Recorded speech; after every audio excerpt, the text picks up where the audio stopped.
Good evening and greetings of peace. My name is Yusuf Ismail and the program you're watching is I Beg to Differ.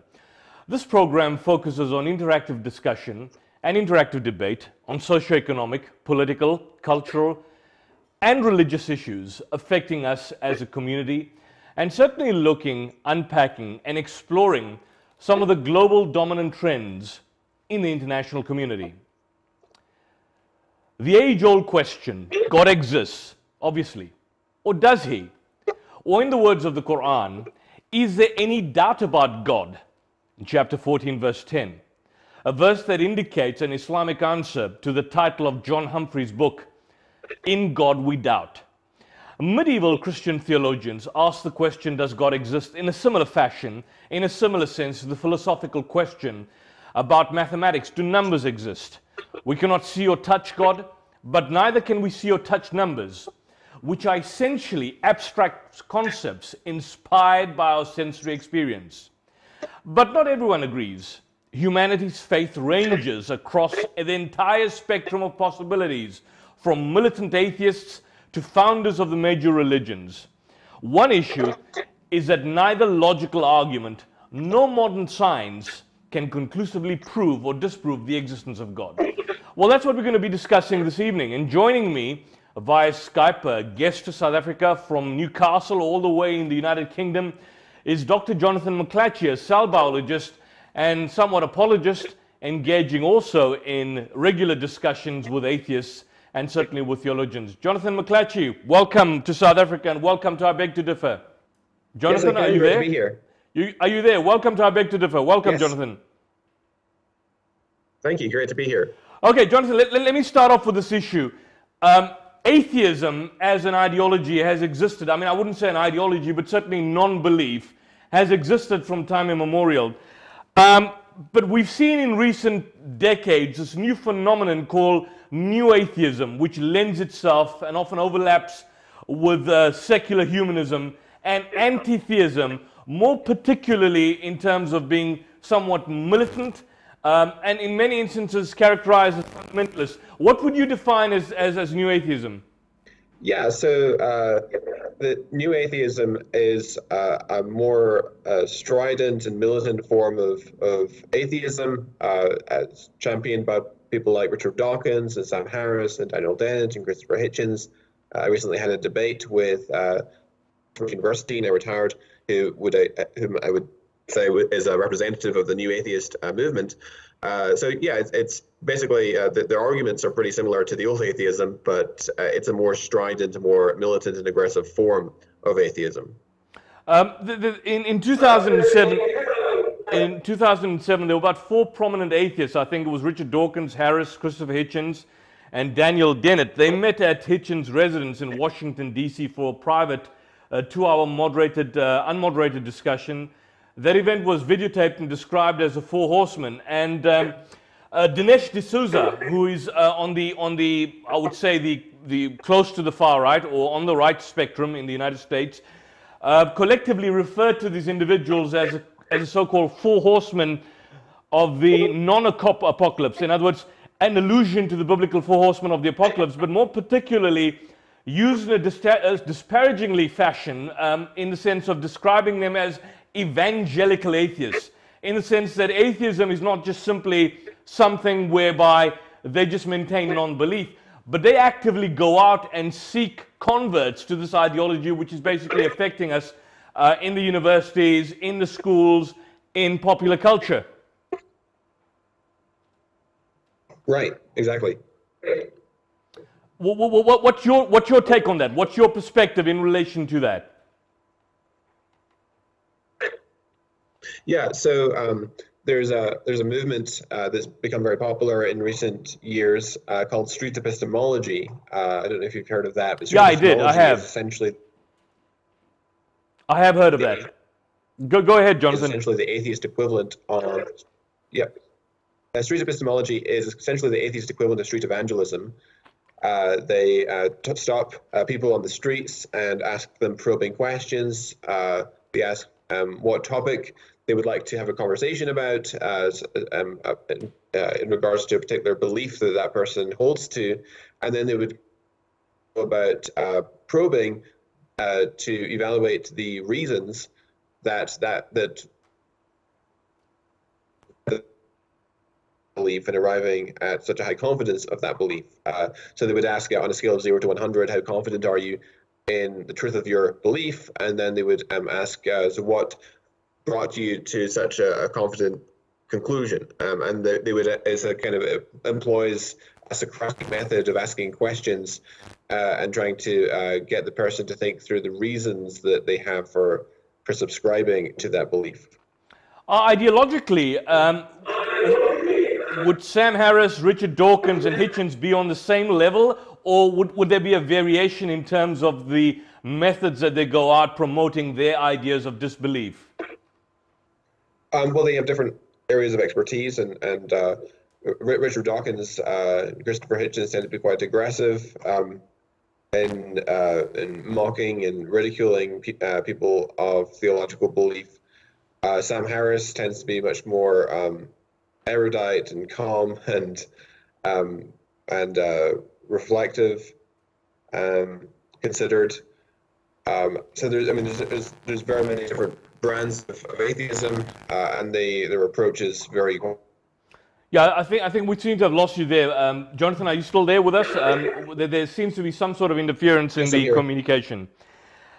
Just one thing which I want you to perhaps unpack for us is that most contemporary atheists write from predominantly a scientific perspective. Many of them come from a biological background. I do believe you come from a biological background.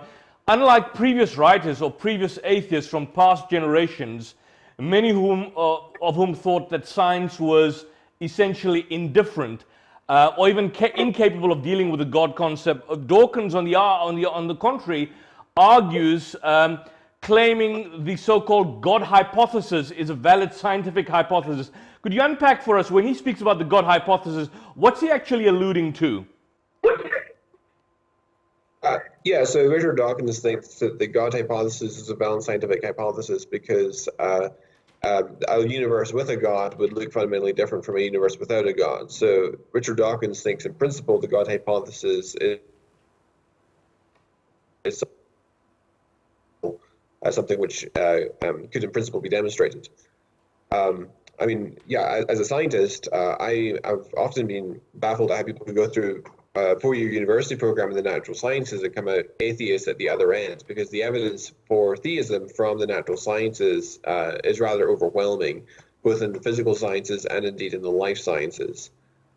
We have, in the physical sciences, we have the evidence of fine-tuning of the laws and constants of physics, and also the evidence that the universe, in fact, had a beginning at some point in the finite past. And in the biological science, evidence of the digitally encoded information content in the DNA molecule, and the macromolecular machines in the cell that seem to require foresight to build. Just one thing, because I speak from a position of a total novice on this particular issue, but as I understand it, would it be more accurate to suggest that those tending to lean on the side of atheism, and I mean, we're talking to a lay audience out here, but those tending to lean on the side of atheism, disbelief, and kind of skepticism towards religion, tend to be more involved in the biological sciences as opposed to, for example, the physical scientists or physics and quantum physics for that particular matter? Yeah, I mean, there's certainly many there's certainly many scientists who are involved in the physical sciences, such as Dr. Lawrence Krauss, for example, Neil deGrasse Tyson, the late Carl Sagan. So there are many atheists who are experts in the physical sciences as well. So I think in both physical and life sciences, we see a lot of atheists. In terms of, I mean, the whole aspect of new atheism, it seems to be politically engaged in a variety of ways. For example, there are regular campaigns, and not too much in South Africa, but certainly in your country, in England, in the United Kingdom, the new atheists seem to be politically engaged in a variety of ways. That includes campaigns to draw attention to the biased or privileged position that religion has and to in fact reduce the influence of religion in the public sphere, attempting to promote cultural change, like, for example, in the United States, the efforts to promote the idea of an atheist identity, more particularly in universities, in colleges, in schools for that particular matter. Do you see that as something which is persistent, and more particularly now over the past few years? That there's a lot of atheist movements on campus. There's the Secular Students Alliance, for example, which is quite prominent in the United States, which is an organization that organizes secular societies on university campuses. And certainly within the classroom, there's a lot of antagonism from many professors towards religious belief. Hector Avalos, for example, Iowa State University, sees it as his religious students of their religious belief in his classroom. And there are many others of similar disposition as well. So religious belief often comes into challenge in the university classroom.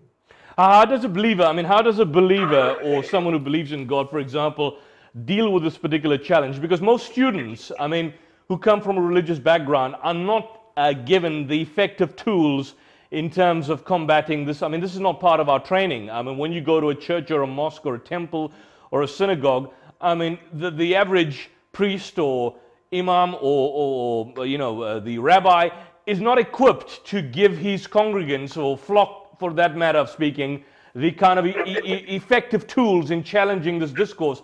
Well, what would you say? How do we meet this challenge?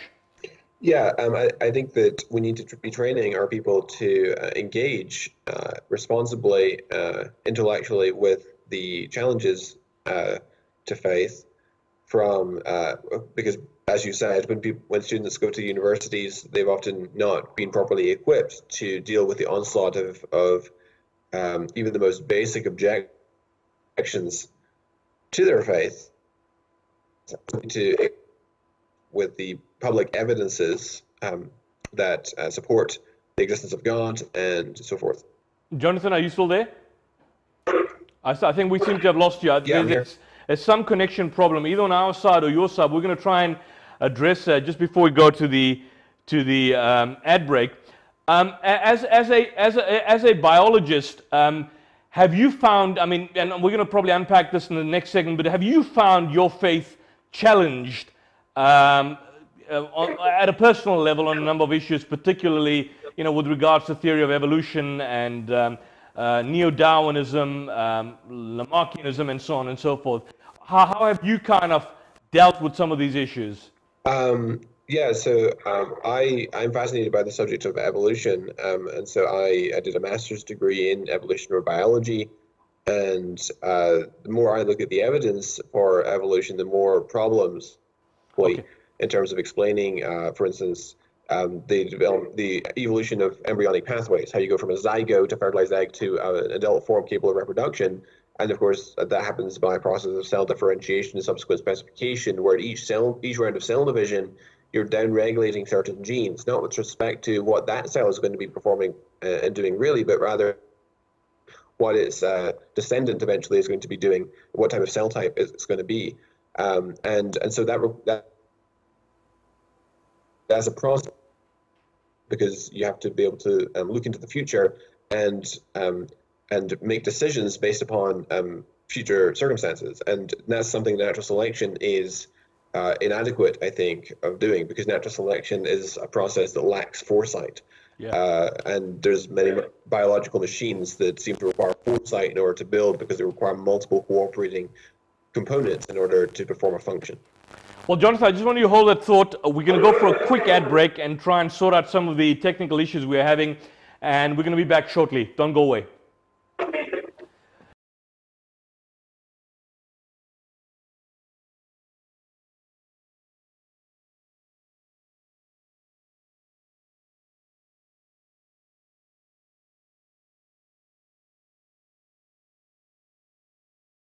Welcome back to our Beg to Differ. If you've joined us, I'm in conversation with Dr. Jonathan McClatchy. He's a scholar from the United Kingdom, a cell biologist, and of course engaged also in interfaith discussions and dialogue and debates with atheists and various individuals in the community, and he's now visiting South Africa on a lecture tour. And we've got him discussing the whole issue of atheism. John, before we left, because there was a bit of an interruption via the communication, I just want to bring you back to the whole notion. You are a cell biologist, and certainly Darwinism, neo-Darwinism, Lamarck's impact, lots of other issues have certainly impacted in terms of your development as a biologist and obviously as a student on theology. I just want to know, some years back, I think you had Aaron Ra on your podcast, I think your Apologetics Academy, and one of the issues, I had a bit of an engagement with him, but one of the issues raised was the fact that, generally speaking, according to neo-Darwinists, they've advanced what we would describe as a kind of modern synthetic theory, more commonly known as neo-Darwinism, commencing from the 1930s. And what the model basically suggests, or seems to suggest, is that it maintains that living beings, all living beings, including humans for that matter, were present on Earth by means of some particular process whereby numerous complex organs of these organisms, such as the ears, the eyes, the lungs, the wings, underwent mutations or genetic disorders, which then obviously led to the essential development of the species in terms of how we see or view them today. Now, that's one of the arguments that neo-Darwinists seem to basically present. The contrary position seems to have been that mutations by their very nature do not cause beings or individuals to develop. On the contrary, in most instances, in fact, in terms of all instances, they always lead to inevitable harm. I'm asking you as a biologist, how is it that this so-called theory can obviously be postulated as a means to show positive development when in almost all instances it leads to some sort of deformity or disorder in the primary being? So it's not actually true that most or all mutations are disadvantageous or cause harm. I mean, around 75% of mutations are neutral and they have no positive or negative value.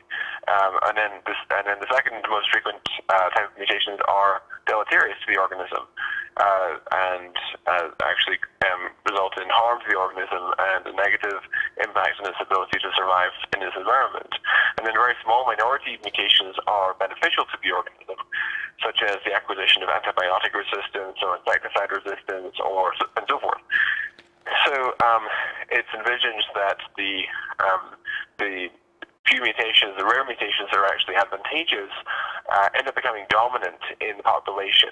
The increase in frequency over time in the population because they are subject to natural selection. Natural selection preserves the successful combinations of gene variants, those gene variants that help the organism to survive, to reach reproductive age and produce fertile offspring, etc. The problem is that many of these, most of these advantageous mutations are not resulting from the synthesis of new biological information content. In fact, most instances of antibiotic resistance are actually the result of changing a parasite for an antibiotic, which is not a very difficult feat. Furthermore, to change an animal body plan, you really need to change the early developmental sequences because the animal body plan is determined very early on in embryonic development. So could I just interject there? Sorry about that, Jonathan, but I just want to interject. So you raise the issue of antibiotics and the kind of resistance that an individual would develop when presented with antibiotics. But I'm saying in a general sense, and I speak again from a lay perspective, would mutations in at least 75%, or you mentioned, I think alluded to 75%, be viewed as a destructive mechanism, or is generally described as something which possibly leads to cancer in human beings and so on, but that is presented in the broader spectrum as an evolutionary mechanism? Now, I'm saying, is that scientifically plausible? Most mutations are neutral, and then a great many mutations are harmful, and then very, very few mutations are beneficial. But the ones that are beneficial are the ones that become dominant in the population, so they increase in frequency over time. Have we seen, for example, a mutation example in any species which is observed to in fact develop the genetic code? Well, it depends what you mean by develop genetic code. What do you mean by that? Well, I mean, you know, each and every single person, as I understand, or every living organism has a specific genetic code which determines, you know, how he operates in society, his internal organelle structures. And I'm saying that when there is a when the gene changes, or you know, it's like, I mean, entering the realm of science fiction where something mutates or changes to the extent where now you have these kind of positive features developing in the individual. I mean, that hasn't happened. Yeah, I mean, we see trivial things happening, but when you require multiple coordinated changes in order to accomplish a new function, then that seems to be beyond the purview of the ability of the DNA, of the neo-Darwinian mechanism. So when you require, say, 2 or 3 or 4 coordinated changes before you accomplish a new function, then I would say that it's probabilistically prohibitive. I just want to point one, and then we're going to move on because there's so many other issues we need to focus on. Since you know, the early 20th century, most evolutionists, I don't know whether it's cell biologists or just general biologists, have been trying to produce mutations in fruit flies in order to kind of lend credence to the notion that you know, something positive can obviously develop, and give this as an example for useful mutation. But if you look at the experiments that have in fact been conducted over the many decades, at the end of those efforts, most of the, well, in fact, all 100% of the fruit flies were disfigured, diseased, and defective flies, and which goes to show that the theory or the experiments which were going to be used as a justification to support this theory has never, obviously, up to this date, been proved. Is that the position now in 2020 as well? Right. So in Drosophila, there's been many screening studies that have been done where mutations have been induced to find out what effects they have. And there's a class of genes known as homeobox genes, or Hox genes for short, which are involved in embryonic development. And there's a particular gene that's called ultrabithorax, and a mutation in ultrabithorax can result in having an extra pair of wings, instead of where the balancers in the fruit fly should be. So you go from a 2-winged fruit fly to a 4-winged fruit fly. But the 4-winged fruit fly cannot live in the wild. It cannot survive on its own outside the laboratory because the extra set of wings are not connected to muscles, and in fact it's a defective cripple. Other mutations involve, for example, there's a gene called antennapediae, and a mutation in that can result in legs growing where the antenna should be in the head. And of course, that's also a crippled organism. And it doesn't build fundamentally new structures, but it just rearranges structures. And in all these cases, they are deleterious or disadvantageous to the organism. What's your particular theory then in terms of, I mean, would you subscribe to the notion of human evolution in the sense that the complete scenario, as I understand, the 4 basic categories, the existence of the Australopithecus, the Homo habilis, the Homo erectus, the Homo sapiens, which is obviously, I would assume, us or in reference to us. Do you subscribe to that notion, I mean, as a theologian, and how would you, if you do, how do you read, because I know many, you know, I mean, Christian Scientists, for example, would subscribe to the notion of the human evolution in the Darwinist sense, where man was originally, you know, what we would describe the Australopithecus, then of course evolving and morphing into the Homo habilis or the Homo erectus. Do you subscribe to that whole notion? I think you can make a decent case for the proposition of common ancestry of primates. I think that there's a problem when it comes to explaining it by a naturalistic mechanism. I don't think the natural selection and random genetic mutations alone can accomplish the evolution of, say, humans from a chimp-like ancestor within the time frame allowed by the fossil record, which is around 6 million years. So I distinguish between pattern and process. The pattern that's proposed is descent with modification, hereditary continuity, and the process that purports to explain that is natural selection coupled with random genetic mutation and other similarly unguided mechanisms. So yeah, I think you can make a case for common ancestry. You know, cut the long story, I mean, to simplify it as possible, I mean, the subject that's basically brought out is that the Darwinist claim obviously holds that modern man evolved from some kind of ape-like creatures, and it just doesn't stop there, because the theory of evolution, I mean, when I remember reading The Origin of Species, at a fundamental level claims that all living species evolve from one another. Now, even though, as you, I think, alluded to the fact that the fossil record, I wouldn't say falsifies this claim, but it's totally absent. In the Cambrian period, for example, tens of thousands of distinct species just simply emerged out of nowhere. If that is indeed the case, that man evolved from the traditional ape, then, I mean, the traditional Christian and some can argue Muslim story of Adam and Eve is somewhat of the other falsified or mythical in many respects. So how do you reconcile the two together? Because on the one hand, you've got the traditional idea of God creating man, God creating Adam and Eve, and the story about being in the Garden of Eden and so on and so forth. And on the other hand, you've got a kind of a more complex notion where there's the so-called transitionary periods of development eventually leading to us. Now, I'm asking you, what's your actual position in respect of that, in respect of these both polarized views?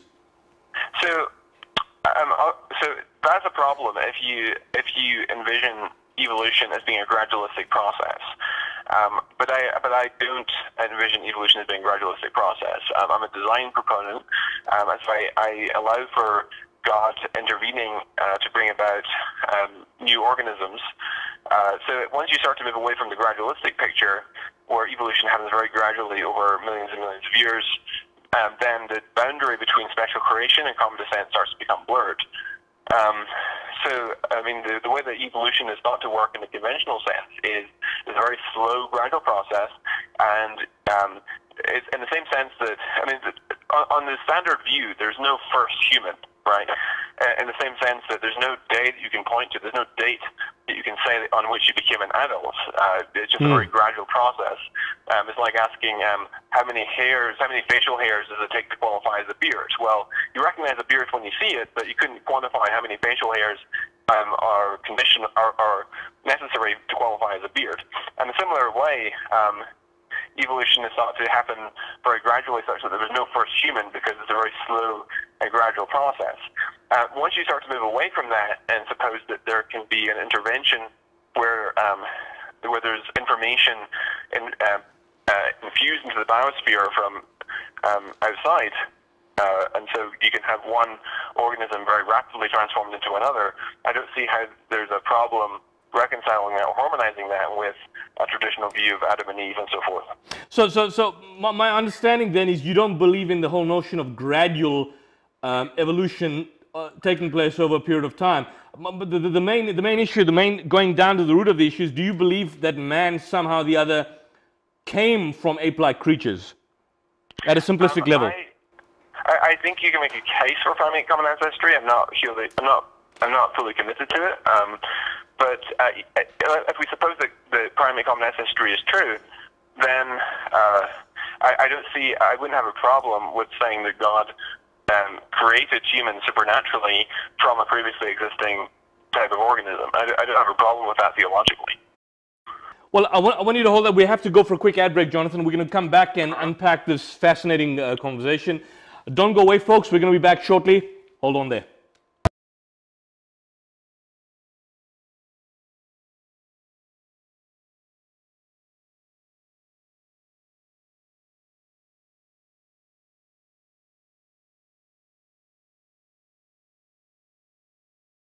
Welcome back to I Beg to Differ, and if you joined us, I am in conversation now via phone with Jonathan McClatchy, who is a visitor to South Africa.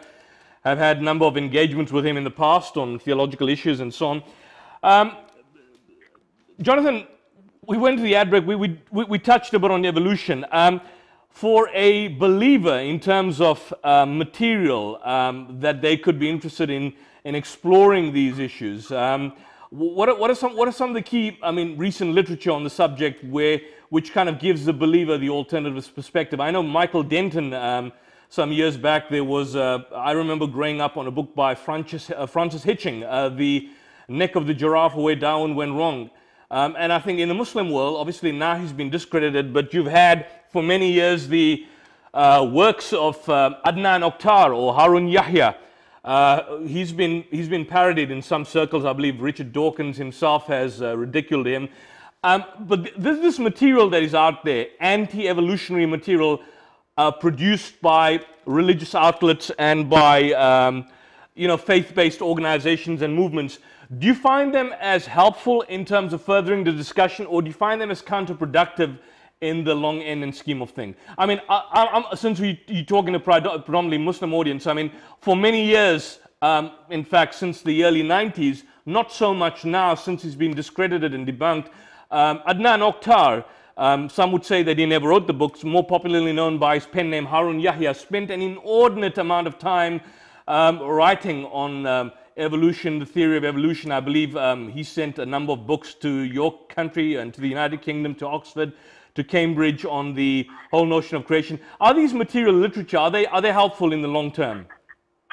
Yeah, there's obviously good quality literature and poor quality literature when it comes to evolution and design debate.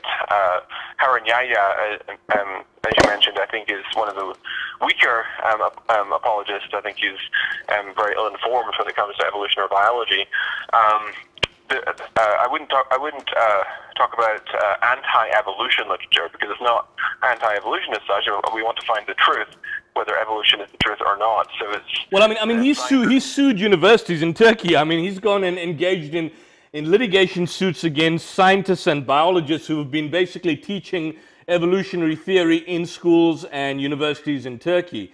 And I think he had some sort of grand plan to take on people like Dawkins and so on in the United Kingdom. I mean, obviously it hasn't succeeded now, but I'm saying his literature was in particular anti-evolutionary. I mean, to the extent that he attempted to link up evolution with fascism, evolution with what happened during the industrial period, with communism, social Darwinism, all of that. So every ill in the world he linked up with Darwinism. I mean, this kind of fanatical anti-evolutionary approach I see pretty common also in parts of the Christian world, particularly among the Christian far right in the United States.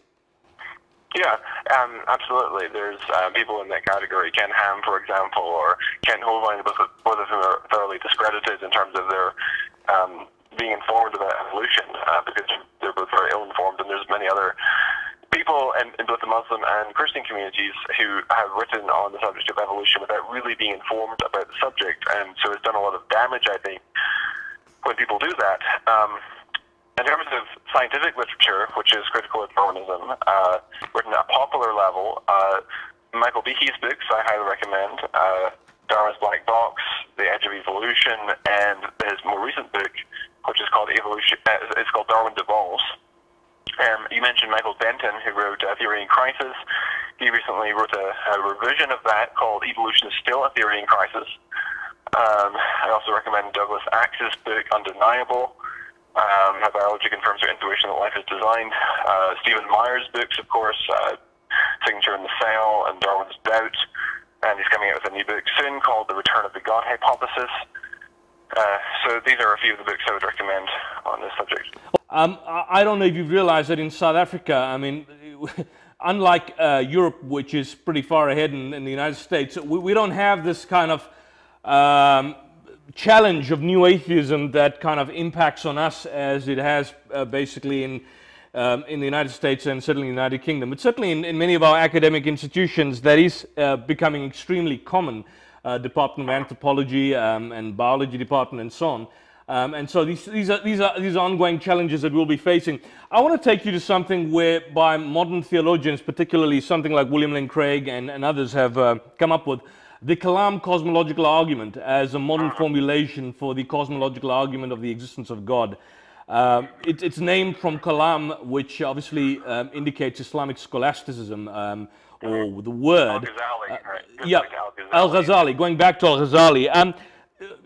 I mean, I see more often than not that in proving the existence of God, as opposed to going to theology, and for that matter, apologetics, people resort to kind of philosophical arguments in terms of proving the prime existence of God. And you see this amongst nowadays modern apologists, Christian apologists, and certainly Muslim apologists that have moved away from this traditional approach of, the Quran or the Bible has scientific arguments, and so this therefore vindicates the credibility or authenticity of these books.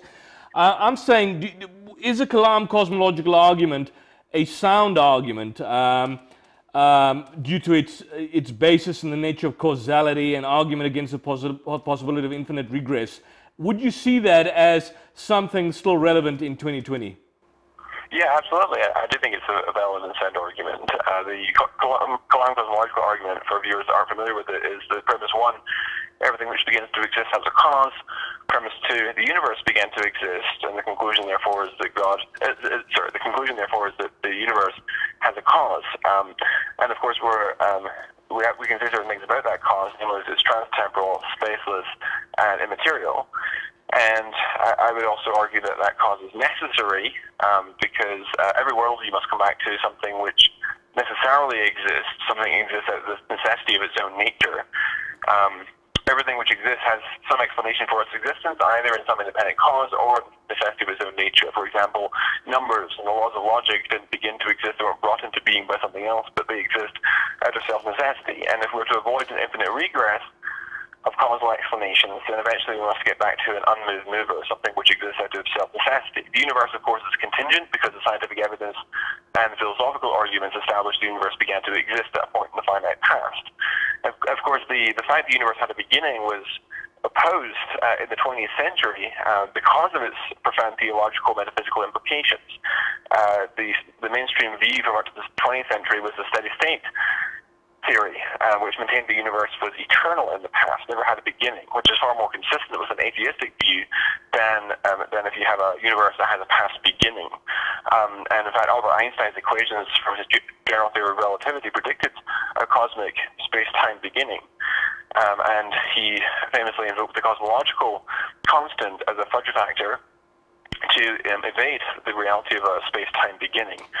And he later went on to call that the greatest blunder of his career, as evidence piled in the universe does in fact have a beginning. For example, Hubble's telescope.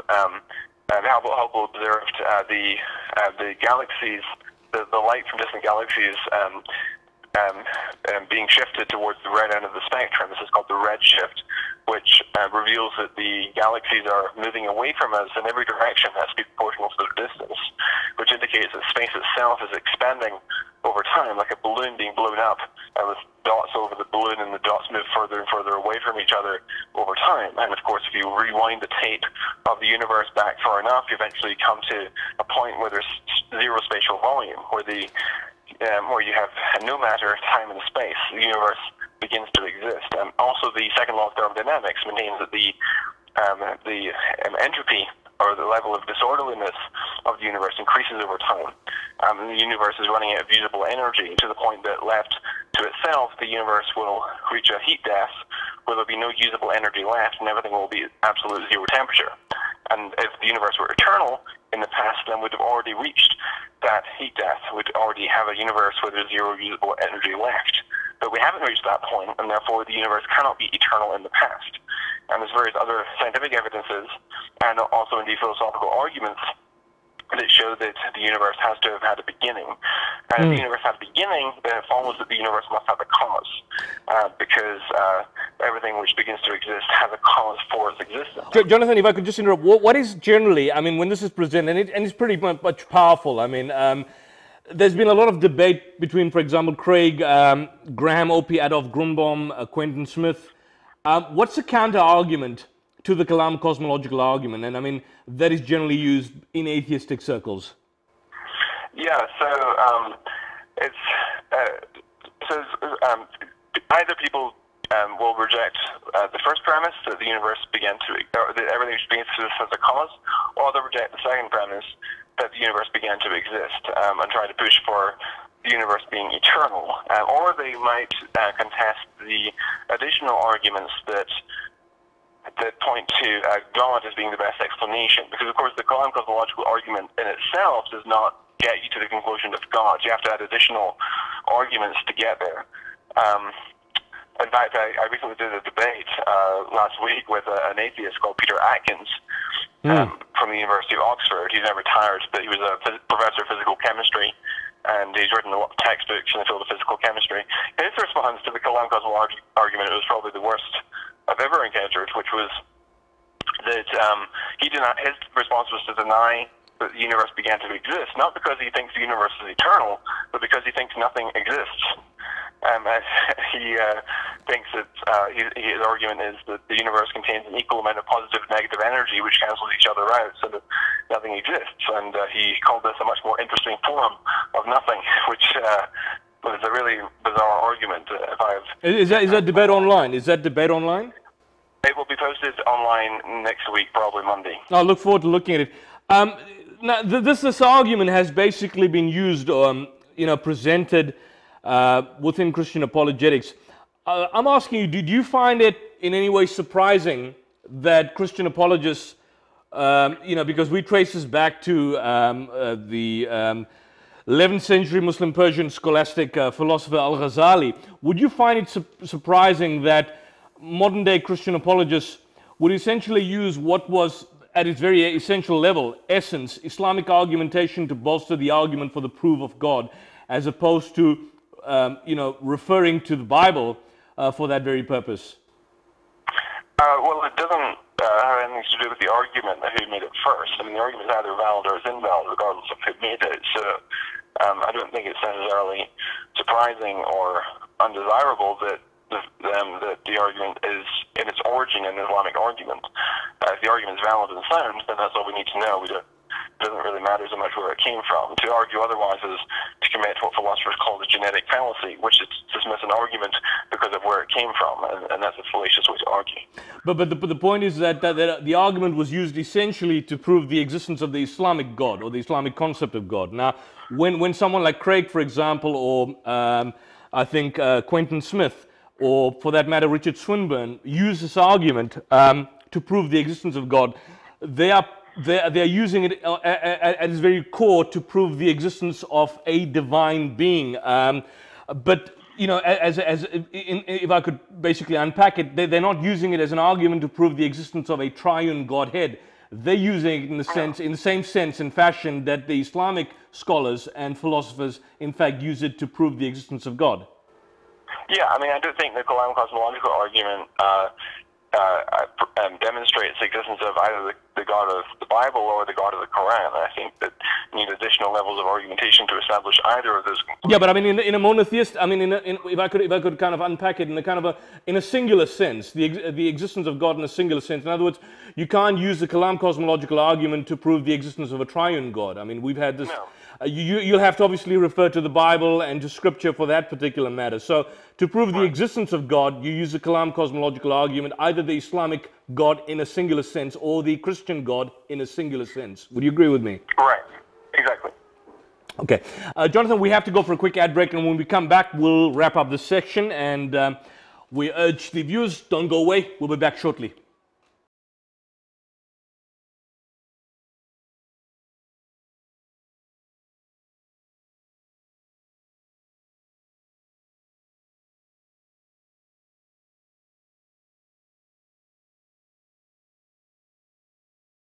Welcome back to I Beg to Differ, and if you've joined us, we are in our final segment discussing and debating some of the bigger issues. We generally focus on political and contemporaneous debate, but I think this is an important issue which sometimes is taboo, and we don't see this too much discussed in religious circles, the existence of God, the challenges that religion obviously faces, and certainly the corroding acids that secularism now is obviously impacting the religious worldview and believers in general. And joining me via phone now is Jonathan McClatchy, who is a guest in South Africa in Johannesburg. He hails from Newcastle in the United Kingdom. I believe he's since moved to the United States, where he's based, teaching biology, a cell biologist by profession, and obviously engaging in debates with atheists and other faith-based community organizations and individuals. Jonathan, the point made by the French philosopher, and I want to move this discussion further, Voltaire, that if God did not exist, then we would have to invent him. And the point being made is that without a divine being to check right and wrong, any number of atrocities are possible and obviously could go unpunished. And the obvious argument is that people assume that without the belief in God, without the belief in a kind of a higher being that could possibly spy on us, people would be engaged in all forms of anarchy and social dislocation in relation to each other. But the contrary argument has been made as well, that some of the bloodiest wars and bloodshed that has been in fact committed by religious people. What's your take on that? That's probably true, but it has nothing to do with the truth or falsity of religious belief. The idea that that atheism, which many believers present, the idea that atheism as it stands, and certainly new atheism, is a gateway to moral anarchy, would you see that as somewhat sustainable in light of the fact that many secular humanists point out that particular statement? I think James Croft, he's a secular humanist, he's an outreach director at the Ethical Society of St. Louis. He sees that conclusion as unwarranted. That statement is not remotely justified according to many modern-day atheists. What's your take on that? Well, I think atheists, whether they believe in God or not, have access to the moral law, right? And so I think so atheists have the capacity to be moral as much as anyone else does, and if they have access to the moral law, even though it presupposes a theistic lawgiver, they're nonetheless have a conscience and can act in accordance with that. So I don't necessarily buy that. I mean, there are certainly movements like movements of social Darwinism, such as eugenics, which are derivative from Darwinian principles, that you eliminate the races that you perceive to be weaker, etc. And that is common. You eliminate those with weaker genetic structure. I mean, just like what Hitler postulated in the 40s, and I believe with the Human Genome Project. I mean, that I don't know what the status of I read about the Human Genome Project in the 1990s. Something that was happening in the United Kingdom, where there was talk about mapping the genome. I'm not so sure how it worked, and this will obviously lead to the potential possibility of elimination based upon distortion. Yeah, it's like now we can tell that we can tell before birth if someone is likely to have Down syndrome. And so actually the incidence of Down syndrome has dropped, not because we found a cure for Down syndrome, but because people are getting abortions if they think their baby might have Down syndrome. And so this goes back to the root point, is that do we need a moral law to be moral? If we don't have a moral law, then there's no sense of right and wrong anyway, so it becomes meaningless to talk at that point. Yeah, but I mean, the point being made, atheists don't have a moral law to basically turn to, but the argument presented by humanists and I think, if I'm not mistaken, even by people like Hitchens, is that people generally have an intuitive bias against atheists because they intuitively associate immoral acts with disbelief in God. Notwithstanding the fact that many atheists, without believing in God, could have their own moral beliefs, which are not necessarily about Scripture, or deriving it from Scripture, or deriving it from the idea that there is indeed some sort of higher being that is watching over them. And so, without the existence of a higher power, you can still have the distinction between good and evil. Yeah, for sure. I mean, there's lots of religious people that have done really bad things as well. So I mean, these sorts of arguments about who's committed the more evil acts has nothing to do with whether or not their beliefs are true. Their beliefs stand or fall independent of the moral character of the people contending those claims.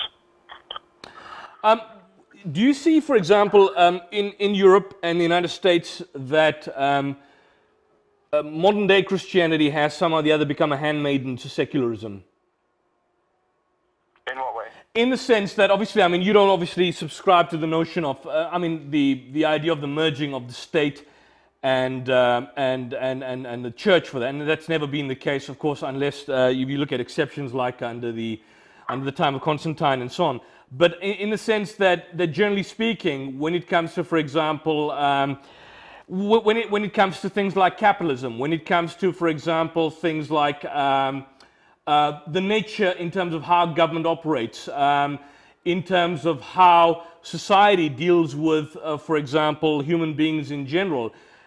Christians basically, I mean, in a broad sense, and I'm talking about, when I speak about Christian, not the generic Christian you see day to day, but I'm saying as an authority, as a body, tends to lean towards, has been reduced to a position of relativism, in the sense that so long as you have your church, so long as you have your particular movement operating on a Sunday or probably during the week, whatever happens in society in terms of, for example, invasions that take place of other countries, in terms of policies followed by government, in terms of economic policies imposed by certain states, there doesn't seem to be that much of activism amongst Western Christians as opposed to those who subscribe to, for example, liberation theology. If you look at liberation theology in the Latin American context, particularly in the 70s and the early 80s, there was obviously an active involvement, more of a particular alliance with the socialist element, challenging government, challenging society, and more often than not they did this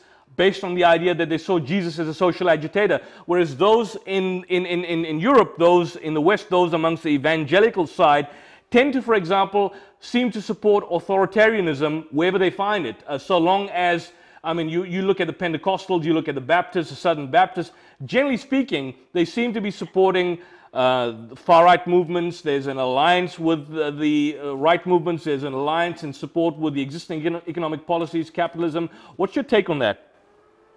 I mean, certainly there are Christians who are involved in politics and in social reform. For example, the Christian Institute in the UK is involved in defending Christian values.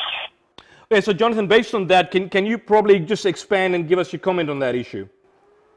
Yeah, so there's certainly Christians and Christian organizations that are involved in social reform and in politics. For example, in the UK, we have the Christian Institute, which is involved in opposing, or is involved in fighting for the liberties of Christians and also for promoting Christian values. For example, opposing same-sex marriage and abortion and so forth, fighting for pro-life. There's another organization which is based in America, but is also known called Law Expanding Freedom, which does a similar job on a bigger scale internationally. So there are plenty of Christians involved in social reform and.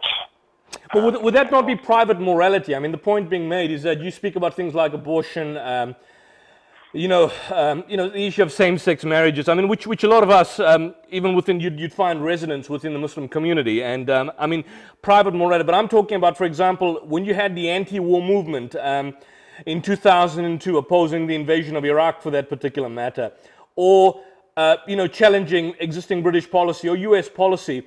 It's always been those Christians on the left as opposed to those in the center and on the right that come out strongly on these particular issues. Even when it comes to poverty alleviation, I mean, you'd have a lot of Christians, even Christian evangelists, basically support the notion of unbridled capitalism, even though it's been shown to be harmful. Do you see this as somewhat inherently problematic on a number of issues? I mean, you've got Christians, for example, in the United States that openly, blatantly support the existence of the monarchy for that particular matter. I'm saying that in general, there doesn't seem to be a kind of an anti-authoritarianism within Christianity. More often than not, wherever the church has existed, there seems to be obviously a collusion in the sense of supporting power, not necessarily joining power, but being a handmaiden, as I may say, to secular society and to obviously the existing social status order that we see around the world. Well, Scripture says that we're supposed to submit to government, so there's that. And as I said, there are many movements on the right side of the spectrum that do try to accomplish social reform. So I guess just my experience might be a bit different from yours. Would you support liberation theology? It's not an area I've done a lot of research on. Okay. The other point, which is now more commonly, is we seem to be in agreement today. I mean, the shows I beg to differ, but a lot of the discussions that you and I seem to be in agreement with in terms of the challenges that atheism, do you see atheism, and certainly the new atheism that you see in the world, as a fundamental challenge to religion in general, in the sense of presenting an ideological challenge? Only to people that are ill-informed. Which is the majority of us. I mean, the majority of us. I myself, personally, I'm not an expert on the subject. I haven't had many. I think I had one debate with an atheist, but I mean, the majority of people out there, and the average Christian is in fact ill-informed on atheism. Yeah, I mean, I think it's certainly a challenge to people who are ill-informed. I do think it poses much of an intellectual challenge in terms of, I mean, I think the evidence points very strongly towards the existence of God and also to the truth of Christianity. Obviously I'm not very impressed by atheistic arguments to the contrary. Neither am I. Neither am I.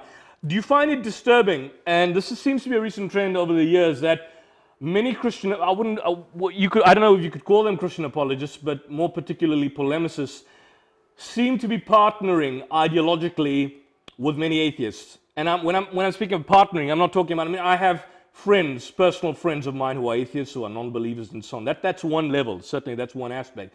But I'm talking about amongst many polemicists, I wouldn't say apologists, more particularly polemicists from the Christian side, that seem to be engaging in a, if I could call it, an ideological partnering with many atheists online. Do you see that as disturbing? You'd have to give me specific examples, because well, I mean, I'll give you one example. We had there's this other guy that's I forget his name, not Aaron Ra, the other gentleman that has a regular presence online. I think Sargon of Akkad, right? I don't know that name. Sargon of Akkad, and there's someone called the Apostate Prophet. I don't know, you probably heard of him. Oh, yeah. The Apostate Prophet. I mean, and he's in regular. I mean, they do joint shows with a number of polemicists from the United States, many of whom, have basically made it part and parcel of their ministry to attack, to belittle Islam, to basically ridicule Islam. And they have regular podcasts. I'm not talking about just once in a blue moon, regular, once every 4 or 5 days. Do you see this kind of engagement as disturbing, in a sense, as opposed to calling people to believe in one God or calling people to the belief in God? You have a situation where people who are engaged, what they purport to suggest, engaging in active ministry, but in active ministry are partnering with people who have absolutely no belief in God in order to engage in maligning other people's faiths. Well, I mean, I'm not familiar with that particular incident because I don't particularly. Well, I mean, the argument, I mean, what's this guy from the United States? Wood, I think, is it Wood? David Wood, Shamoon. I mean, we've dealt with them in the past. They have regular engagements with the Apostate Prophet. And these engagements are not to challenge each other's beliefs or for example, I mean, as Paul would say, to call, I think, was it Acts 17, to basically confront false beliefs. These individuals engage in partnering with each other, segment partnerships in terms of discussing Islam and ridiculing other faiths. Do you not see that as somewhat problematic and mutually destructive in the long term? I'm not going to comment on that. Do you see that? But I mean, you've had engagements with them in the past. You choose not to comment on that? I mean, in a general sense, leaving out the names, would you see that as problematic? I'm not going to comment on that because it's not something I don't follow Apostate Prophet, and I don't know exactly what goes on there, so I'm just not going to comment on stuff I don't know about. You follow David Wood, don't you? Yeah. That's a regular, because I mean that's on his particular show, but I mean certainly you've got your right not to comment on that, and that's obviously your prerogative. Lastly, you have suggested in the past discussions on the Quran and science, and I've moved away from these kind of engagements because, I mean, you can make a case either way. I'm just curious to know, as a biologist, do you find anything problematic from the biblical perspective in terms of science and what you read in the Bible? No. So, for example, the Genesis account, the Genesis creation account, would you see that? I mean, you obviously, I mean, I don't need to discuss it with you, but you obviously are aware of the critique against Genesis creation account. Do you interpret that in a literalistic sense, or would you see that as a kind of a skeletal outline in terms of what may have taken place at the beginning of creation? Yeah, I mean, we know that the ancients used numbers symbolically. So, for example, in Matthew's genealogy of Jesus, he says there were 14 generations from Adam to Abraham, 14 generations from Abraham to the exile, and 14 generations from the exile to Christ. And, of course, he has to skip over genealogies to make that number fit. And the reason he uses 14 is because 14 is the numerical value of David's name. And so he's trying to communicate that Jesus is the greater David, etc. Yeah, I've heard that. So there's more. You believe there's more than 14 generations? Oh, yeah, absolutely. Yeah. He has to telescope genealogies and skip over them to make that number work. And yeah. I mean, so the ancients often use numbers symbolically, and I think a similar thing is plausibly going on in Genesis 1. I don't think that. So do you? I mean, you've seen the critique again. I mean, I don't have the Bible on me right now. I think I may have it, but I mean, you've seen the critique on the creation account. I mean, the creation of the plants before the sun, and so on and so forth. I mean, the line of order. Do you? I'm just curious to know. Do you accept the Genesis account in literal? I mean, do you, for example, believe that Adam and Eve were the first people on Earth? I mean, taking into account now what you've said on the whole notion of evolution and the fact that you're not necessarily excluding the possibility of that, would you still then submit to the idea that literally Adam and Eve were the first people on Earth, and literally, as it's maintained in the first page in the book of Genesis, the creation account is as it is, or that's just simply a skeletal outline and they are missing gaps? Right, I do think Adam and Eve are the ancestors of all humans. I also think that I don't think that the days in Genesis 1 are intended to be taken chronologically. I think they're achronological. And would you see that as a skeletal outline, or would you see that as somewhat detailed, meaning that's how it happened, or there's other aspects that are left out? Yeah, it's a skeletal outline. Yeah, I think that's it. Okay, that's fine. I just want to move on because time is at the flood of Noah. Let's go to the flood of Noah. We have the flood in the Quran, which is localized. You've got the flood of Noah as a kind of presented as a global flood in contrast to the Quranic narrative. Do you believe that there was indeed a global flood, and what's the kind of archaeological or historical evidence for that? No, I don't think there was a global flood. You don't. You say you don't think there was a global flood. Correct. I think that I take it as a regional flood. Okay. And yeah, and so the ancients often spoke of localized events in hyperbolic or generalized language. For example, Joseph's famine is said to have been severe over the whole world. The whole world was said to have audience of Solomon. Acts chapter 4 says there were God-fearing Jews gathered in Jerusalem from every nation under heaven. Luke chapter 2 says the census was taken so the whole world might be taxed.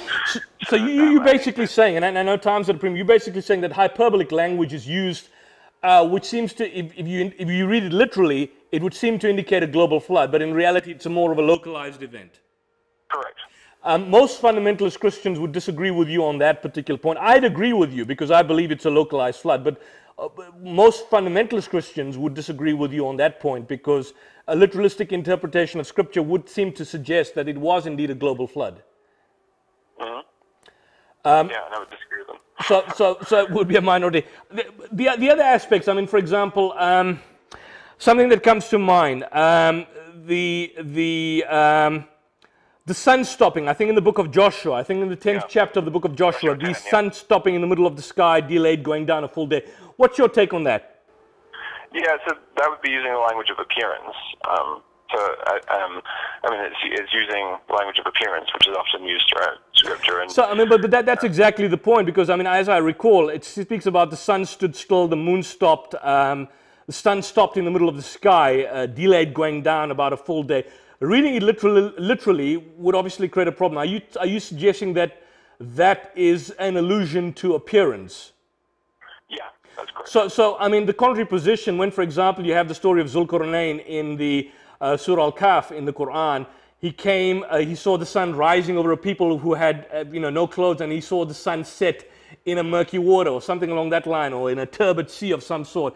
I mean, why is it that many, and I'm not saying you, Jonathan, I haven't seen it from you, but I mean, why is it that Christian polemicists do not apply consistent, even scales when, for example, dealing with one scripture as opposed to dealing with the other scripture? I mean, the same argument can be made either way, depending on how we obviously interpret it within the context of the passage as it's been revealed.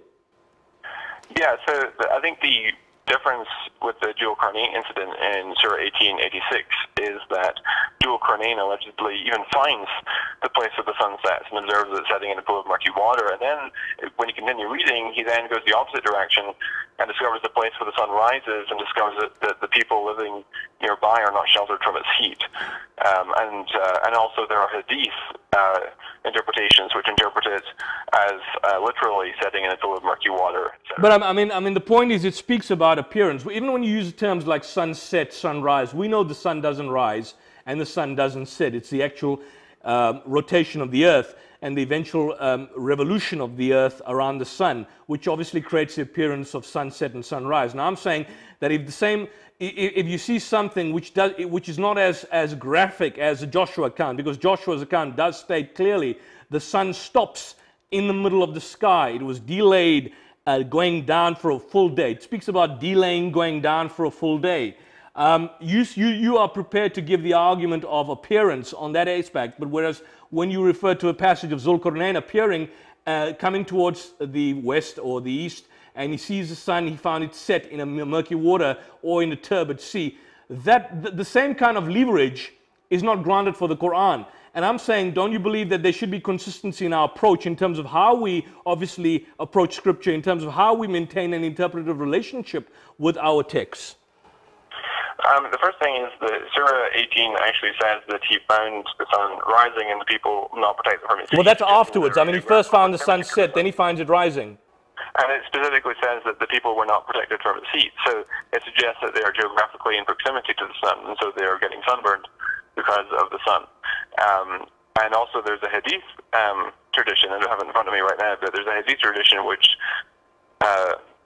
interprets the Jul Qarnayn incident the same way that I'm doing. Yeah, but I don't think it refers literally to that. But we can go on for that. But I mean, I just saw the Joshua 10:12 account was that the sun stopped in the middle of the sky and delayed going about for a full day. As I recall reading, there's never been a day like it before or since the day when the Lord listened to the human being. Surely the Lord was fighting for Israel. I mean, that's a graphic account. You do agree with it? That is a graphic account in the sense that delayed going down, sun stopped in the middle of the sky. What would be the exegetical model that you're using to suggest that that verse is not what it appears to say? Well, it's as miraculous as it can, and I think that it's plausibly understood as language of appearance. When you say miraculous, what was the miracle? What was the miracle, Jonathan? So I don't know. I don't know what was going on there. God caused the sun to appear to stand still in the sky. I don't know why he did that, but the point is it's a miracle. But even if we suppose that there is a scientific mistake, that would not refute Christianity, whereas demonstrating a scientific mistake in the Quran would refute Islam because of the difference in our views of inspiration. We as Christians don't believe in dictation theory. Muslims, at least Sunni Muslims, believe that the Quran is eternal, Surah 85:22, and that the Quran is unchanging, and that it was delivered and dictated to Muhammad. So you're saying, Jonathan, that in a nutshell, basically, based on the fact of the difference between inspiration and revelation, inspiration by its nature possibly allows for the existence of possible errors or mistakes. In other words, you don't subscribe to the theory of inerrancy. I'm not a dogmatic inerrantist, no. So you're not a dogmatic inerrantist. Lastly, Jonathan, we've come to possibly the end. In terms of your final, and I'm asking in a general sense, your final advice to believers, whether they're Hindus, Christians, Jews, Buddhists, and so on, in dealing with the atheistic challenge, what would be the best approach? To investigate and arm yourselves with evidence, and to point to the evidence for the existence of God and for the revelation of God through Scripture. I want to leave it at that, Jonathan. I want to thank you for your time. I appreciate it. I hope we have more engagements in the future, hopefully when you're back in South Africa. And that's all you have for this evening, folks. If you've watched us, we've been watching I Beg to Differ. And join us next week for more interactive debate on this and other issues. Till then, greetings of peace. And if you're traveling, have a safe journey.